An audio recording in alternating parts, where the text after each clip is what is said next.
بسم الله الرحمن الرحيم الحمد لله رب العالمين وصلى الله على سيدنا محمد وآله الطاهرين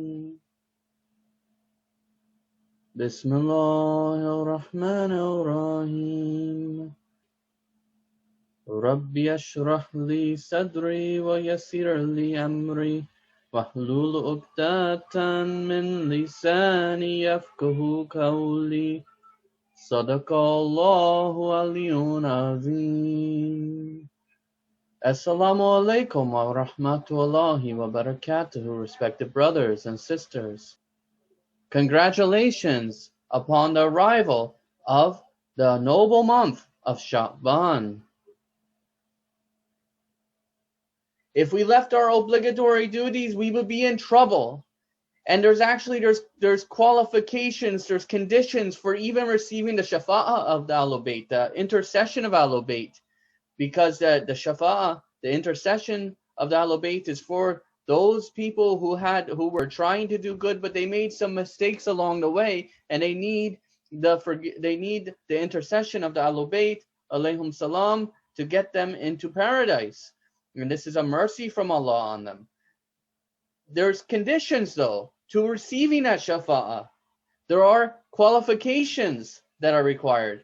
So how can we even think that we deserve to enter paradise for eternity for one single mustahab deed? For just doing only the mustahab. Yes, the mustahab helps us with extra mercy from Allah, helps us to reach towards extra mercy from Allah. But it doesn't mean that we go and leave all the wajib duties. If all that was required of us was this one mustahab deed, that's all that we would be asked to do. And the testimony of La ilaha illallah has conditions as well. So we have to be trying to be pious. We have to be trying to be muttaqi. Imagine a small creature who spend a mere speck of a lifetime in deeds, maybe tops 100 years or more or some less. 60 to 70 years we spend on this dunya, in this world. And we are asked to do some things like prayer, fasting, staying away from immoral words, staying away from drinking wine and alcoholic liquors, staying away from eating pork, etc. A small number of things we are told don't do.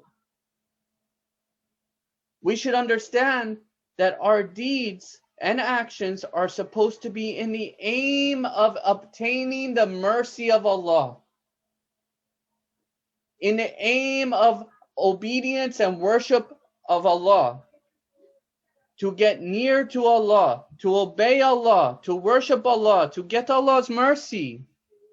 And a lifetime spent in perfect deeds, still we need the mercy of Allah, because we've only done a lifetime, which is a small speck. And Allah is offering to give us eternity in paradise. We need Allah's mercy. We can't be fooled and think that we don't. We need Allah's mercy immensely, intensely, extremely. We need Allah's mercy. Alhamdulillah, Allah is kind. Allah is kind and merciful to us. And Allah has given us time to learn and do deeds. So we should not be stubborn to think that we can just go and do whatever we want and deserve everything. As example, imagine you have been hired by an employer to do a job. Someone's hired you to go to work from 8 a.m. to 5 p.m. Told you to go there, lift some boxes, attend the cashier, or fill out some paperwork, stock the shelf, something like that. 8 to 5. Monday to Friday. If you go to work at 8 a.m. and you sit there and do nothing. Maybe you sweep the floor at 1 for 5 minutes and you leave at 5. How can you expect that you deserve the payment for your time? How can you expect that? You have to at least do what your boss has told you. It's narrated by Sheikh Saduq in Al-Qisal that Imam Zainul Abidin in the Trustee of the Rights, Risalat al-Hukuk, says, فَأَمَّا حَقُّ اللَّهِ الْأَكْبَرِ فَإِنَّكَ تَعْبُدُوهُ لَا تُشْرِكُوا بِهِ شَيْئًا فَإِذَا فَعَلْتَ ذَلِكَ بِإِخْلَاصٍ جعل لك على نفسه أن يكفيك أمر الدنيا والآخرة ويحفظ لك ما تحب منهما. The greatest right of Allah upon you is that you worship Him without associating anything with Him.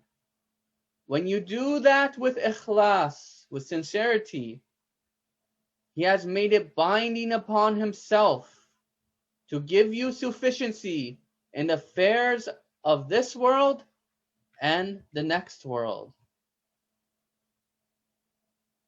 and to preserve for you what you love from them both.